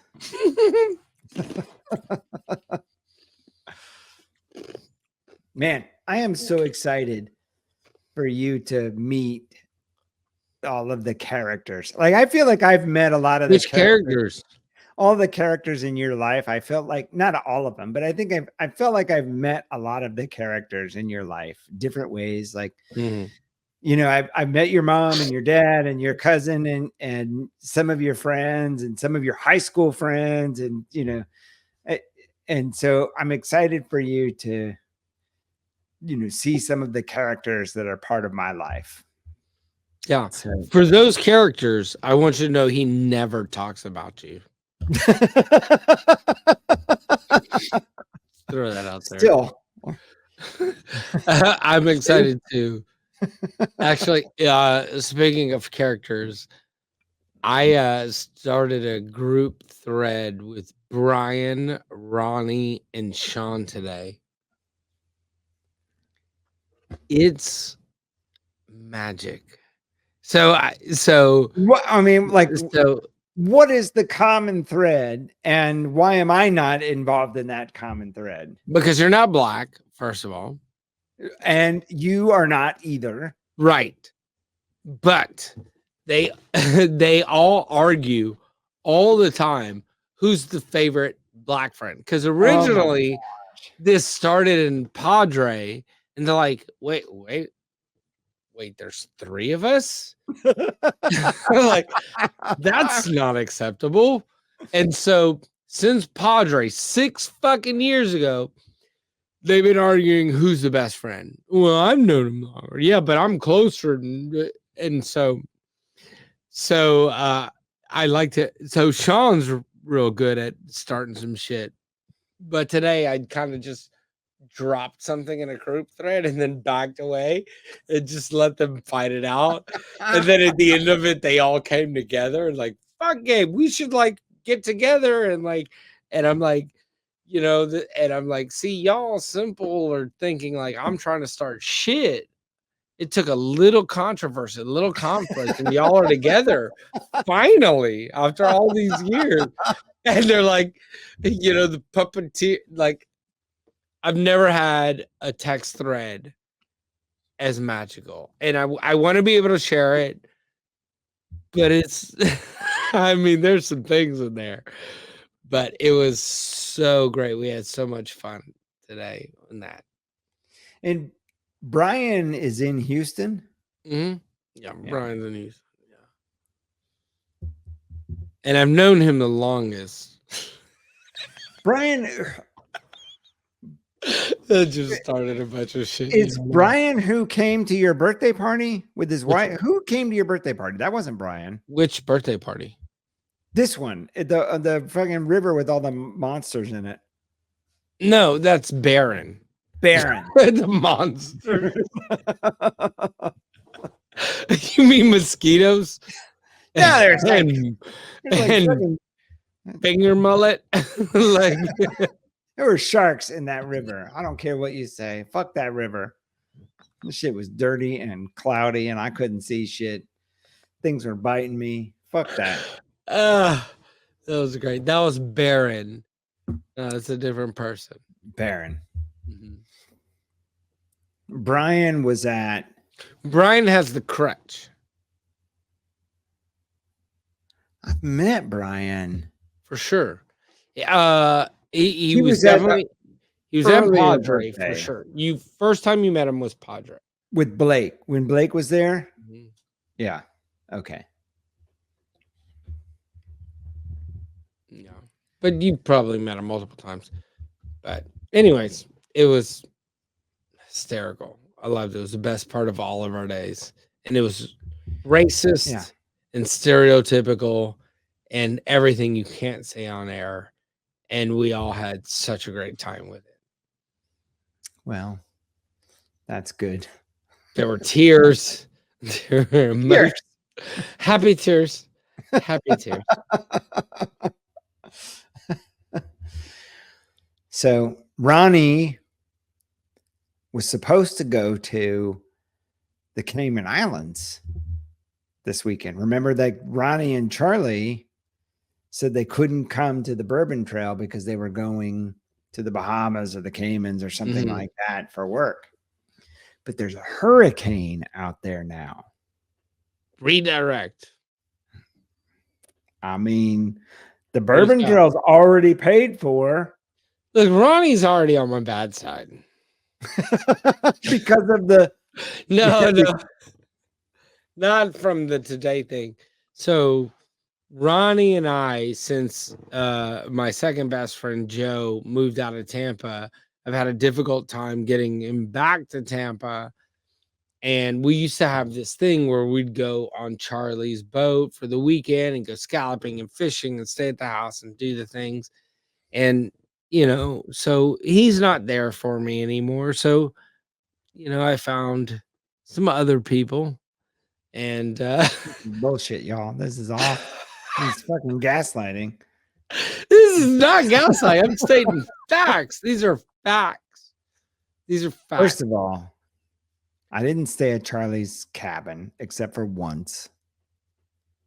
That shows you what kind of friend he is. And the last time I was there, I was chased by a sea creature. And everybody just brushes over that. Whatever. This sea creature. I was attacked by a sea creature. Anyways, right. We had a weekend planned. We had to move it. So this Las Vegas trip, we knew we had to move it, and we spent an hour and a half looking at each other's calendars trying to pick a date. We finally pick a date. Charlie goes, like 30 minutes later, Charlie's like, when is it again? I'm like, motherfucker. We spent an hour and a half and you didn't put it in your calendar. Like, what a piece of shit. I love you, Charlie. But he's not going to see this. Of course. I promise you, Charlie's never seen for sure. But it was a funny moment. And then day before yesterday, like my schedule is kind of like off the rocker, ridiculous. And I'm like looking for things I can cancel because I just can't keep up. And he calls me yesterday, the day before. He's like, hey, we need to cancel. Ronnie has this thing. He's throwing it on Ronnie, and Ronnie's throwing it on Charlie. And so anyways, but it ended up getting canceled. But all right, big finish. That's the end of the story. That was the end of the story. Appointments. I guess it's more about the journey than it is the punchline. The journey was hysterical. Speaking of journey, the NetSuite conference had Journey perform at the party. With the original fella or with the there's only one original member left in the band. Really? I don't know which one it is. I'm assuming it's the old guy on that instrument. But yeah, but journey. The journey. I get it. I thought that was cool. That's a big deal. Yeah. It's interesting. What are you doing over there? You're going to see in just a second. Playing with this gun? Playing with your little pistol? I don't know what's happening right now. Is that your asthma inhaler? No. Exhale in 3, 2,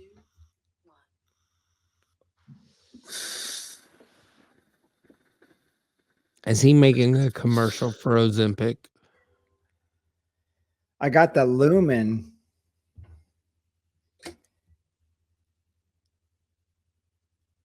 It's going to tell me if I'm burning fat or carbs. What does that say? That's 3. Because you're burning. Well, that's not. You're burning both carbs and fat. That's not possible. Yeah, it is. No, it's not. I mean, you just saw science happening right in front of your eyes. What are you, fucking Neil deGrasse Tyson? That's fake science. You can't burn both. I'm burning all of it. So I got the Lumen. which measures the CO2 in your breath or whatever, to see if I'm what I'm burning it with different times a day. And as you can see, like, it's making me super skinny.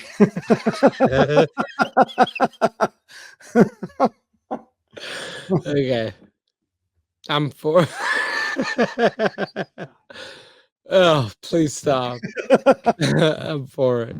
If you like it, I love it. But you can't burn both. So. Well, I mean, you're not a device measuring I'm measuring my breath. So you don't know. You don't know shit about fuck. I know a lot about fuck, actually. Oh, hey, whoa, hey now. So And that's a wrap. All right. Didn't we do all this 30 minutes ago? Yeah, you did all that, and then he just kept going. Alex trying to get overtime. Alex said I have the record button. No, you have the record button. I have the record button. I'm in the power. I got the power. I'll just shake it, shake it, shake it. He's trying to go home. Alex? Fuck him. He was late anyways. Jesus. Hey, 2 minutes was 2 minutes. I know the traffic was a motherfucker today. I don't give a shit about the traffic.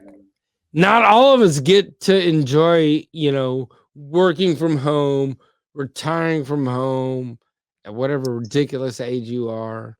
All those things. I have a whole retirement thing if you want to keep it going. No. Maybe. Send it to me. All right. So are we done? Yeah, let's get done. This is fucking over. I got the button ready. Stop recording. No. All right. Good night, everybody. Thank you for joining us on Two Homeboys and all of the ridiculousness. Buy furniture. Buy furniture, you wonderful folks. And while that was nice because we were able to pick the best sellers and things like that, what you found was, bitch, I can see you falling asleep while I'm telling my I'm story. not falling asleep. Look, just try it.